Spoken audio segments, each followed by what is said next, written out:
Mentira, essa guerra é longa e não acabou ainda. Briga, brigador, que nem prega o pregador. Vai brigar com amor, põe machão na peleja pra que todo mundo veja o guerreiro que cê é. Que nem rock balboa, toma soca ainda fica em pé. Sangue pelo zóio, sangue pelo nariz. Mas não deixe de escapar, a chance de ser feliz. A campanha eleitoral só começa à meia-noite de hoje, quinta-feira. Mas a gente já pôde ter um gostinho do que vão ser as disputas por comando das prefeituras dos 5.570 municípios de todo o Brasil. Os debates realizados pela Band na última quinta-feira, 8 de agosto, deram o que falar. Teve cabeçada ao vivo, candidato perdendo a linha e, claro, muita baixaria. E a maior cidade do país não deixou por menos. Os dois debates entre os candidatos a prefeito de São Paulo foram um show à parte. Para além dos aspectos mais políticos, que a gente já começou a analisar no último episódio do La Base Brasil, semana passada, o debate da Band ganhou audiência pela entrada de dois concorrentes para lá de chamativos. De um lado, o apresentador de televisão, José Luiz da Atena, que parece disposto a finalmente levar sua candidatura até o final dessa vez. Ele não poupou ataques ao prefeito de São Paulo, Ricardo Nunes, na sua primeira participação no debate eleitoral. Do outro lado, o coach e condenado por integrar uma quadrilha de roubo a bancos, Pablo Marçal. Além deles, os candidatos do Lula, o Guilherme Boulos, e do Bolsonaro, o Ricardo Nunes, e também a Tabata Amaral, representando a legítima terceira via. Se você não assistiu, não sabe o que perdeu. O que os primeiros debates de São Paulo mostraram pode ser resumido mais ou menos assim. Tem três candidatos para valer, que são o Boulos, o Nunes, que lideram a disputa, e a Tabata, que está tentando dialogar com quem está cansado com a polarização política, mas também não tem conseguido ir muito além disso. O Ricardo Nunes, que herdou o cargo de prefeito depois da morte do Bruno Covas, é o candidato do Bolsonaro e dos grandes partidos da direita paulistana. E o Boulos lidera uma frente das esquerdas que vai do PSOL, passando pelo PV, PT, PCB, PDT, PCdoB e a Rede Sustentabilidade. E aí você tem dois outsiders da campanha, o Marçal e o da Atena, com a diferença de que o da Atena é muito conhecido e as pessoas já estão acostumadas com o jeito polêmico dele. O que talvez as pessoas não soubessem é que haveria um candidato que faria tanta confusão quanto o Pablo Marçal. O sujeito, além de desqualificado politicamente, difunde fake news ao vivo, sem nenhum pudor. O lance do cara é lacrar, custe o que custar. Aparentemente, a eleição em São Paulo não está tão favorável para esse tipo de aventureiro, mas 2018 é um fantasma que ainda paira sobre as nossas cabeças. É sempre bom ficar de olho. A verdade é que teremos diversão garantida até outubro. Mas quando aparece gente despreparada ou disposta a fazer da eleição uma corrida maluca, quem perde é o eleitor. Porque é tanto tempo comentando as barbaridades que o candidato A ou B disse que os problemas reais da cidade acabam ficando de lado. E quem se beneficia com isso? Quem já está no poder, fazendo os seus esquemas, é claro. Por isso, esse não é um programa sobre o Pablo Marçal, mas sobre as ameaças que uma eleição dominada pela baixaria e pelos clickbaits pode representar para a maior cidade da América Latina. Para avaliar esse e outros riscos, está no ar pela TV Fórum e pelo seu tocador de podcasts favorito, mais um episódio do La Base Brasil. La Base Brasil, com Juliano Medeiros, Rebeca Neto, Richard Nascimento e Indira Maga. Muito bem, pessoal. Começando então mais uma edição do La Base Brasil. Eu começo cumprimentando ela, Rebeca Neto. Quais são os dados? Qual é a boa de hoje, Rebeca? Oi, Juliano, Cauê, Indira e todo mundo que acompanha a gente. Hoje a gente vai tentar, analisar esses últimos dois debates também, os possíveis impactos deles nas eleições. Muito bem. Substituindo mais uma vez o nosso querido Richard Nascimento, temos ele, jornalista e também um dos roteiristas do La Base Brasil, Cauê Scarim, para falar pra gente o que caiu na rede essa semana. Cauê. Oi, gente, tudo bem? Tô aqui de novo, substituindo o Richard, foi convocado para missões revolucionárias por aí. Hoje, no Caiu na Rede, a gente vai mostrar como é que foi a repercussão dos dois debates, nas redes principalmente, e também como é que tá a conversa pública sobre a entrada do Pablo Marçal na campanha. Muito bem, impossível não falar desse sujeito porque dominou as redes sociais nesses últimos dias. E para terminar a nossa escalada de hoje, eu cumprimento mais uma vez Indira Maga, que hoje vai trazer assunto sério e assunto importante, como sempre ela faz, aliás, no bloco Mundo Afuera. Oi, Juliano, Rebeca, Cauê. Exatamente, hoje vamos falar da denúncia de violência doméstica contra o ex-presidente da Argentina, Alberto Fernandes, e a importância do combate à violência de gênero, seja onde for. É isso, começa agora o 14º episódio do La Base Brasil. E, aliás, se você ainda não assistiu ou não escutou os episódios anteriores, você pode conferir a nossa playlist de episódios no canal aqui do YouTube, que está na descrição do vídeo. Ou também dá uma olhada no feed do seu tocador de podcasts. E não esquece de seguir a gente no Instagram e no TikTok para saber quando sai episódio novo no @LaBaseBrasil. Vamos nessa! Base de dados, com Rebeca Neto. Então, gente, bora lá. Agora é para valer. Antes mesmo aí de começar oficialmente a campanha, a eleição de São Paulo já teve não só mais 2 debates. Um foi na Band e o outro aí no Estadão com o Portal Terra e a faculdade FAAP. E se você não viu os debates, a gente vai tentar dar uma resumida aí no que rolou e tentar projetar também o que eles podem influenciar de verdade a eleição ou não. Mas se você assistiu a eles, meus sinceros pêsames, porque na prática, na maior parte do tempo, a gente teve que ficar aí aturando uma mistura de performance para gerar like nas redes, mentiras deslavadas e também muita palhaçada aí, com todo o nosso respeito aqui do La Base aos palhaços. Ao invés de um debate que fosse minimamente aí razoável, né, sobre as propostas da maior cidade do Hemisfério Sul. Bom, mas de toda forma, os debates mostraram como a campanha ainda está engrenando, aquecendo os motores, né? E ainda parece que tem um pouco de improviso aí em boa parte das atuações dos candidatos. Ambos os debates tiveram uma tônica geral muito parecida. De um lado, o Guilherme Boulos e a Tabata Amaral, no geral, tentaram aí se mostrar os mais preparados para levar o debate aí para o campo da apresentação de propostas para a cidade, claro, cada um aí à sua maneira. E do outro, o prefeito Ricardo Nunes passou a maior parte do tempo tentando se esquivar das críticas de basicamente todos os demais candidatos. O Datena, que até vem pontuando muito bem nas pesquisas por ser aí extremamente conhecido na cidade, estava claramente incomodado com essa posição de candidato e boa parte do tempo, na verdade, ninguém entendeu muito direito o que ele estava querendo dizer. Mas quem, de fato, roubou a cena pelos piores motivos possíveis foi o ex-coach de extrema-direita, Pablo Marçal.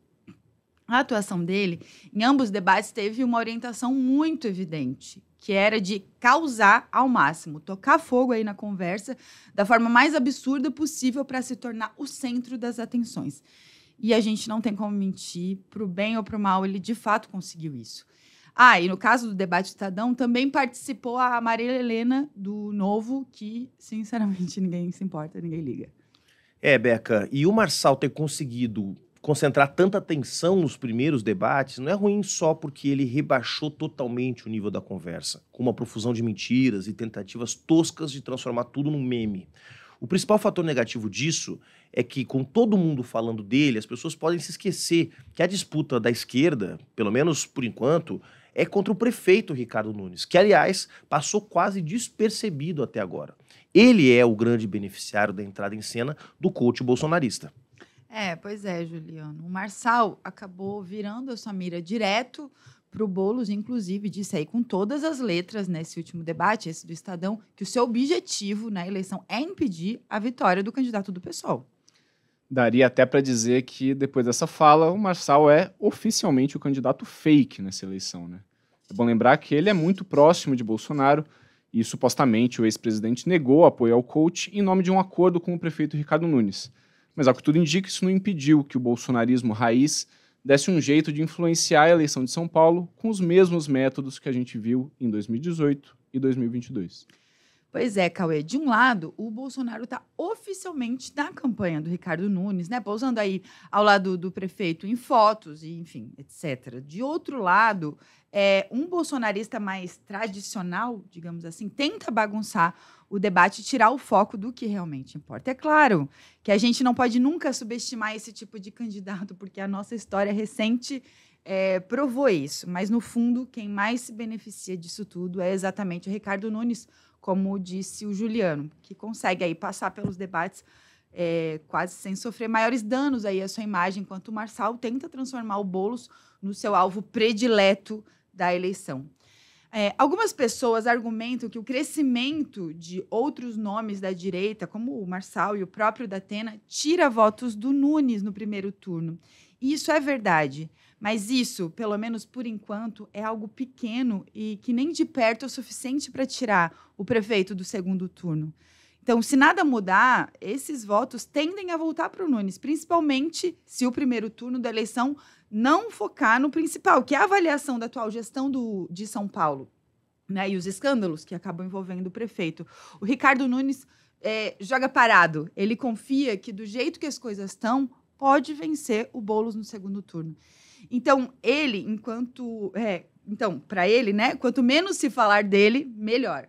Então, quanto mais brigas tiverem entre outros candidatos, melhor também. Jogo combinado ou não, esse papel que o Marçal está cumprindo até agora, esse papel, né, que ele está cumprindo até agora nas eleições. Sim, Rebeca, e não é como se não tivesse o que falar do Ricardo Nunes, seja da sua gestão ou dele mesmo. Boulos e Tabata, inclusive, trouxeram na tona alguns dos casos nos debates, tipo a denúncia de corrupção e favorecimento de compadres em contratos sem licitação da prefeitura, até uma denúncia de que o prefeito teria cometido violência doméstica contra a sua esposa. Ah, sim, Indira. Apesar da baixaria toda promovida aí pelo Marçal, no fundo, esses foram os dois momentos mais importantes aí do debate da Band. Primeiro, então, a gente vai à denúncia de corrupção. O Boulos trouxe a revelação de que o padrinho da filha do prefeito de São Paulo faturou 31 milhões de reais entre 2021 e 2023 com obras e emergência, né, que não precisam de licitação. A pessoa em questão, além de uma ligação familiar, também tinha sido coordenador do gabinete do MDB, o partido de Nunes, na Câmara, no período em que o atual prefeito era vereador.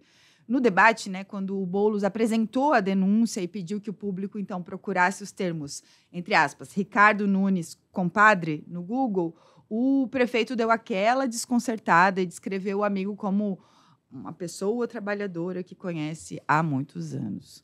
O prefeito também questionou: você acha que eu vou saber quem é que está fazendo as obras? Enfim. Bom, de fato, é impossível um prefeito saber quem está fazendo todas as obras de uma cidade grande como São Paulo. Agora, a gente tem uma forte suspeita de que, quando se trata de um amigo pessoal, que além de tudo é padrinho da filha do prefeito, ganhando mais de 30 milhões sem contratos, com contratos sem licitação, é bem provável que o Nunes sabia de tudo e tenha sido diretamente beneficiado no esquema. Com certeza, Juliano, eu saberia. Mas foi com a Tabata que a coisa ficou um pouco mais quente. Já no fim do debate da Band, a candidata, né, do PSB perguntou ao prefeito se ele tinha mesmo agredido a sua esposa, conforme um boletim de ocorrência registrado em 2011. O Nunes tinha dito, né, na sabatina do UOL, que o BO tinha sido forjado, mas foi desmentido pela Polícia Civil já no dia seguinte. Então, a candidata perguntou: São Paulo não merece um prefeito que mente e é agressor de mulher. Você mentiu ou não mentiu no UOL? O Ricardo Nunes ficou visivelmente constrangido nessa hora e parece que a Tabata realmente conseguiu tocar em um tema sensível.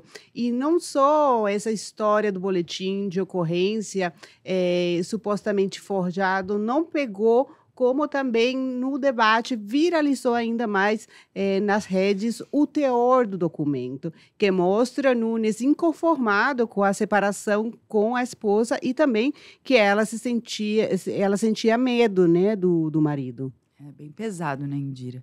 Bom, para ir finalizando então esse primeiro quadro do programa, é claro que o público dos debates teve que conviver com todo tipo de mentira e desinformação, como infelizmente a gente já está ficando acostumado. Uma das mais absurdas, obviamente, inventadas aí pelo Marçal é de que o Boulos seria usuário de drogas. E foi igualzinho com o Bolsonaro, né, falando da tal fraude nas urnas. O coach fica dizendo que vai provar as alegações, mas, é claro, não apresenta aí nada. O próprio TRE de São Paulo já publicou uma liminar exigindo que o candidato tire das suas redes os posts, né, com essas insinuações, mas o coach basicamente ignora todas as decisões da justiça e segue falando do assunto sempre que pode. É aquele método batido que a gente já conhece. O Marçal, na verdade, não quer fazer denúncia nenhuma. Nunca vai apresentar provas de nada do que ele fala. Ele coloca esse tipo de tema para constranger o debate. E aí os seus apoiadores fazem aquele escarcéu nas redes, amplificando a mentira e muitas vezes dando como fato consumado, por meio dos memes e cortes rápidos. O Boulos está certo. É o tipo de coisa que tem que responder na justiça mesmo. E olha, ela, pelo jeito, vai ter trabalho. Nem fala, Cauê.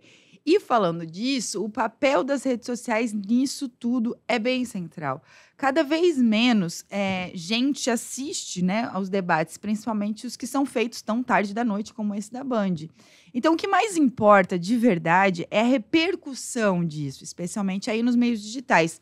A Quest, né, por meio de uma ferramenta que é chamada de debate digital, está medindo em tempo real o efeito da repercussão nas redes sociais, calculando aí os nomes mais mencionados e dizendo se o resultado seria mais positivo ou mais negativo para cada candidato.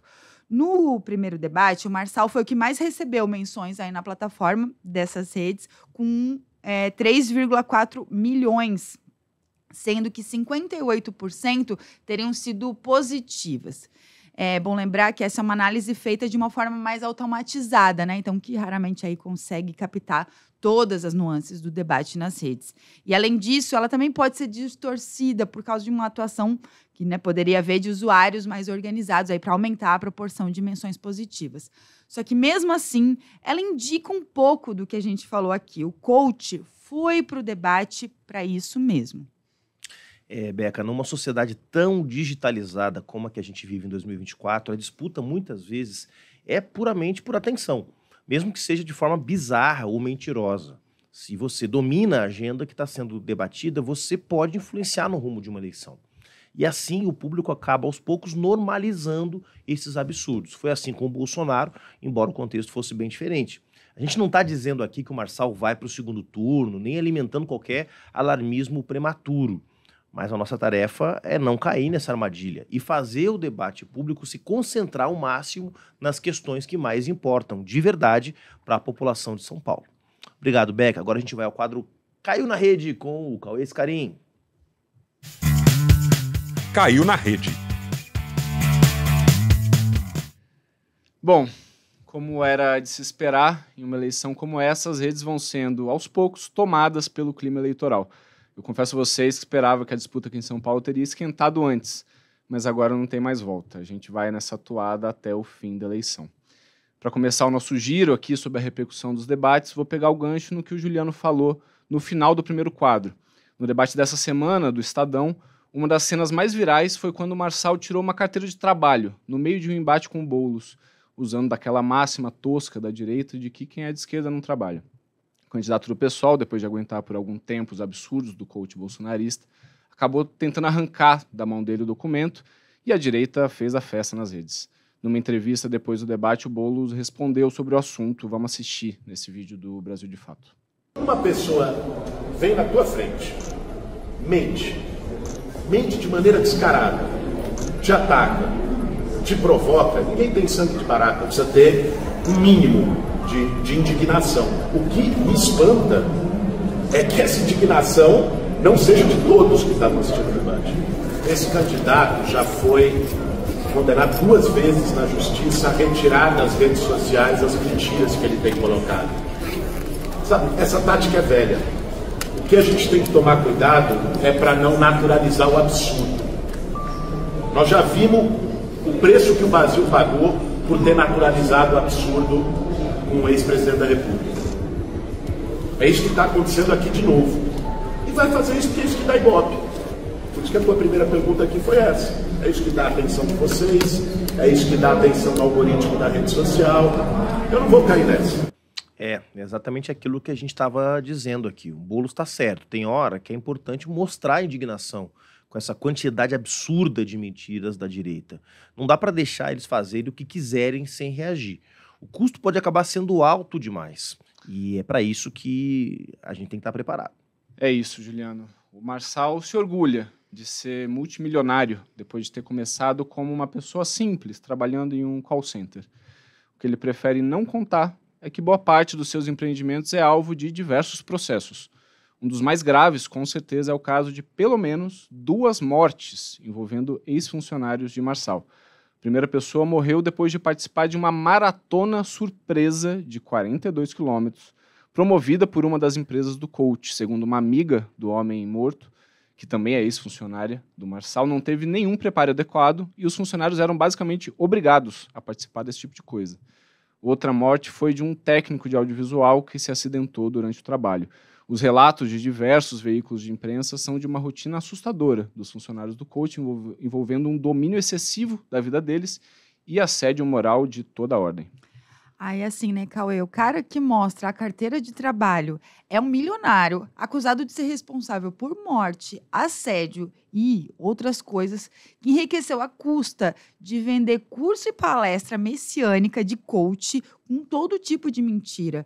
E o Boulos, que é um professor, colunista, deputado, uma liderança social com um currículo que, sinceramente, é bem mais robusto do que o do Marçal. De fato, é difícil de ter sangue de barata e aguentar isso por muito tempo. Exato, Beca. O que gerou, inclusive, esse meme do grande sensacionalista no Twitter. Para quem está só nos ouvindo em podcast, é um post com uma foto mostrando a cena da carteira de trabalho e o seguinte texto. Marçal mostrou a carteira de trabalho a Boulos para perguntar o que era, porque não sabia. Mas, memes à parte, eu queria trazer aqui uma fala bem interessante do humorista Gregório do Vivier, no podcast Calma Urgente, sobre esse jeito da extrema-direita de se portar nos debates, sobre essa postura de falar o que vem à cabeça. E como isso, no fundo, é uma tática muito bem construída. Vamos escutar.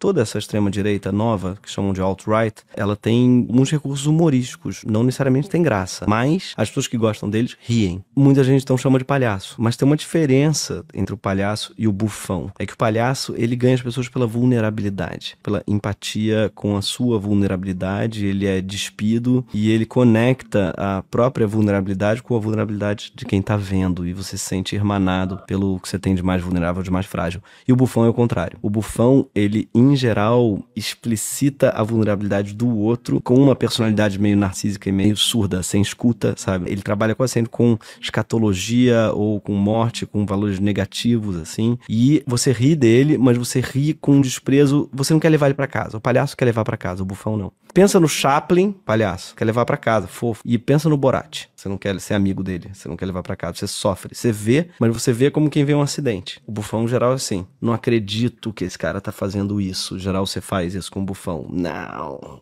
Sabe? Ele é escatológico, ele é nojento, ele é tal. E o Marçal, assim como o Bolsonaro, assim como as escolas, são bufões, na minha opinião. Trump é o rei dos bufões. Eles cancaram um pouco o fake de tudo em volta e as pessoas ao lado dele ficam fakes. E essa que é a tragédia do bufão. Ele joga um espelho na frente dos outros e ele torna os outros fakes, porque como ele fala o que pensa, com muitas aspas, porque é tudo construído, ele torna os outros ensaiados. E eu acho que foi isso que aconteceu um pouco no debate. É, exatamente o que a gente já viu nos Estados Unidos, aqui no Brasil e, com certeza, na Argentina com o Javier Milei. A direita faz da política uma atuação que junta tanto forma quanto conteúdo. Eles se mostram contra tudo que está ali e, ao mesmo tempo, se portam da forma mais tosca possível para escancarar uma diferença com o sistema. No fundo, a gente sabe que de diferente tem muito pouco e essa nova direita é a coisa mais sistêmica que existe. Mas para fora, eles ficam parecendo até revolucionários. Com o perdão do meu francês, essa é a merda dos tempos que a gente está vivendo. A política vai se tornando cada vez mais o campo da performance absoluta. E a economia do like, ou seja, fazer apenas o que dá mais engajamento, acaba tomando conta das próprias decisões políticas e estratégicas. por trás disso está uma verdadeira indústria de canais, influenciadores e produtores de conteúdo muito bem financiada e ancorada na lógica dos algoritmos, que na prática empareda a democracia para que ela faça o jogo deles. E quem mais lucra com isso são as próprias plataformas, que tornam todo mundo dependente delas para conseguir dar vazão aos discursos ou falar com a própria base. Ou a gente muda isso, ou só vai piorar. Bom, mas para finalizar o giro e a gente rir um pouco, quero mandar um abraço para o usuário do Twitter, Valdir Neto, que me rendeu umas boas risadas essa semana, respondendo a um post do Guga Chakra, que criticava o Marçal. O Valdir disse: ia votar no Nunes, mas acho que o Marçal é o mais preparado. Quando uma outra usuária mostrou que a localização do perfil dele estava no Tocantins, perguntando como é que ele ia votar em São Paulo, ele mandou essa pérola: ué, nas enquetes aqui do Twitter. Ou tu acha que votar é só na urna? Talvez, no fundo, esse seja o sonho bolsonarista, uma eleição definida em quem tem mais robôs na rede do Elon Musk. Seria um pesadelo se a eleição fosse definida por aí, Cauê. Valeu, meu irmão. Agora a gente vai ao quadro internacional Mundo Afuera. Mundo Afuera, com Indira Maga. Violência de gênero. O tema vem à tona na Argentina depois de que o país acordou no dia 4 de agosto surpreendido com as informações reveladas pela mídia local. Segundo a imprensa, Fabiola Janes, ex-esposa de Alberto Fernandes, ex-presidente argentino, havia sido mais uma vítima de violência doméstica. A informação surgiu a partir de uma investigação que inicialmente tinha outro foco, o caso de seguros, onde Fernandes era acusado de favorecer um agente de seguros para obter contratos estatais.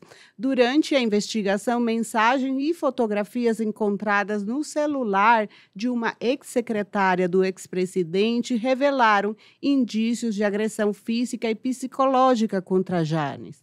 O juiz que conduzia o caso, então, entrou em contato com o gabinete de violência doméstica do Supremo Tribunal Federal. À época, a ex-primeira-dama tinha se recusado a denunciar Fernandes, pois, inclusive, compartilhavam o mesmo advogado. Depois das revelações da mídia, ela entrou em contato novamente com o Departamento de Justiça e registrou as acusações. Esse é um caso bem sério, né, Indira, que levanta algumas questões muito cruciais, né, que transcendem o cenário político específico da Argentina e que expõem aí a gravidade da violência de gênero na nossa sociedade. Mais uma vez, não se trata apenas de um caso isolado envolvendo figuras públicas. É um reflexo de um problema estrutural e sistêmico que, vale reforçar, afeta as mulheres de todas as classes sociais, raças e origens. Rebeca, a denúncia de Fabiola Janes é mesmo uma lembrança bastante amarga de que a violência de gênero não distingue status, atravessa barreiras políticas, econômicas e sociais, afetando mulheres em diferentes contextos, desde as mais vulneráveis até as que ocupam posições de poder. É um erro grave interpretar esse caso apenas como um escândalo político ou como uma arma para atacar adversários. No centro disso tudo está uma vítima de violência e essa vítima merece toda a nossa solidariedade e apoio. O caso de Janes é emblemático não apenas porque envolve figuras de alto escalão, mas porque evidencia a complexidade da violência de gênero no contexto da política.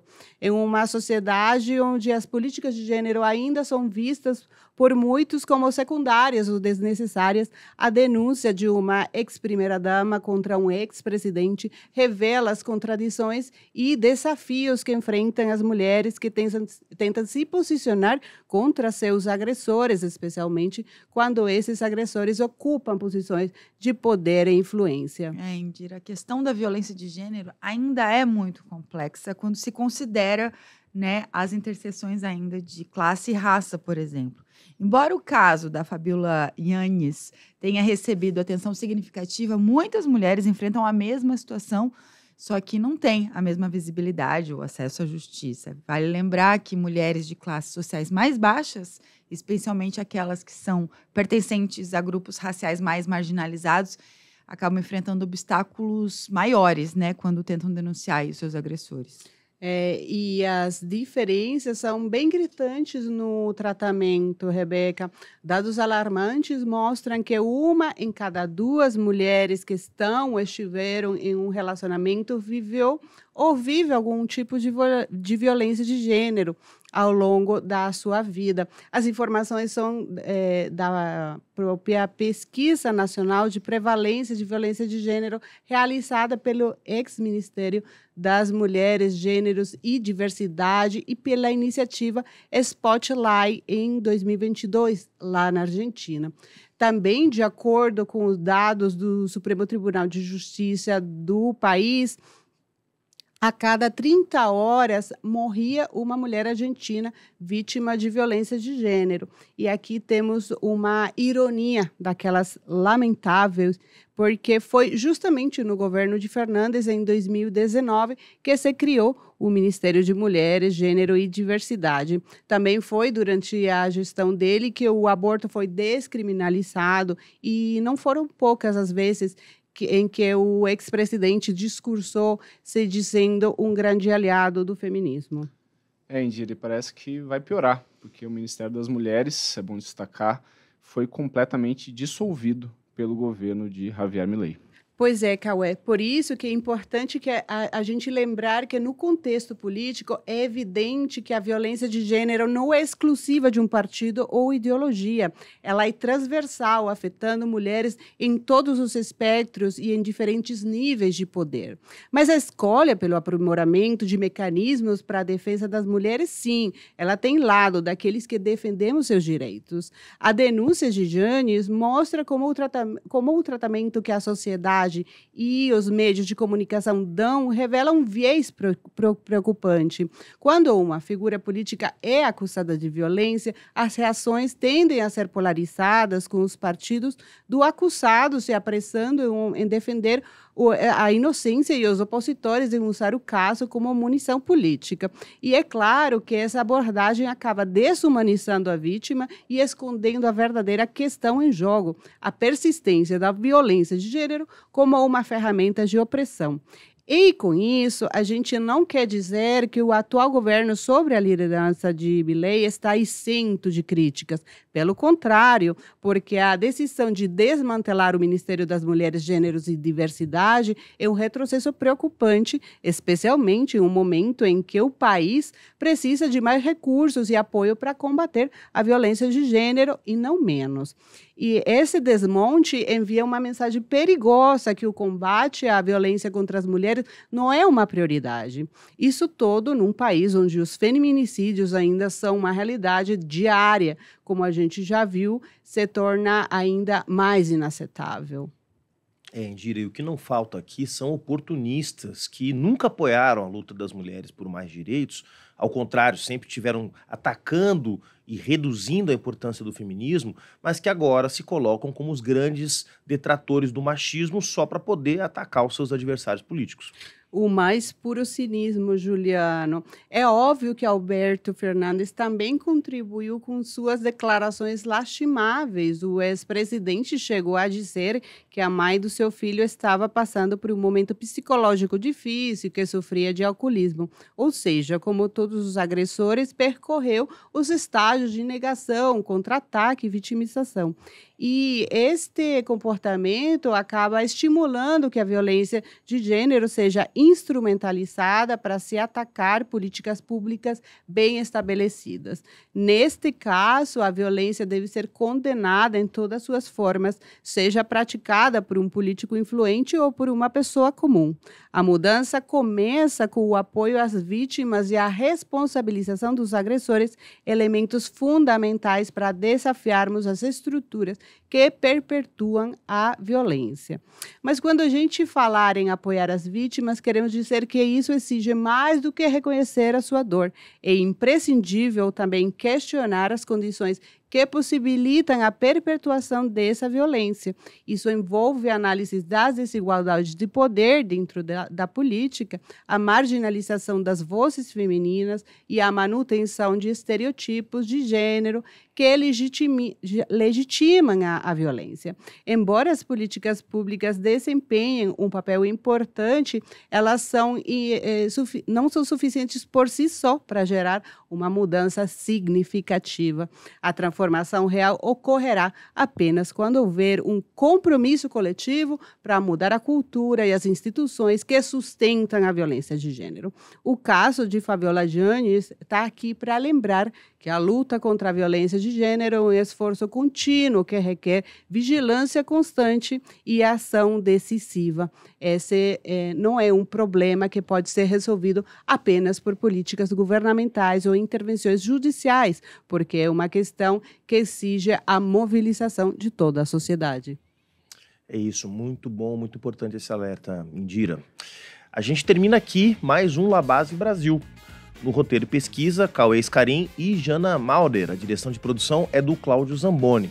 Quem conduz a direção de arte e o switcher é o Luciano Perobelli. A produção é da Suzy Domingues e a assistência de direção da Nayara Vieira. A assistência de produção é do Paulo Lofredo e a operação de áudio do Raul Freza. A masterização e mixagem é do Luciano Melo e a locução do Fernando Buzian. O Labase Brasil é gravado nos estúdios Flix, em São Paulo. Segue a gente no @Labase Brasil. Muito obrigado e até semana que vem.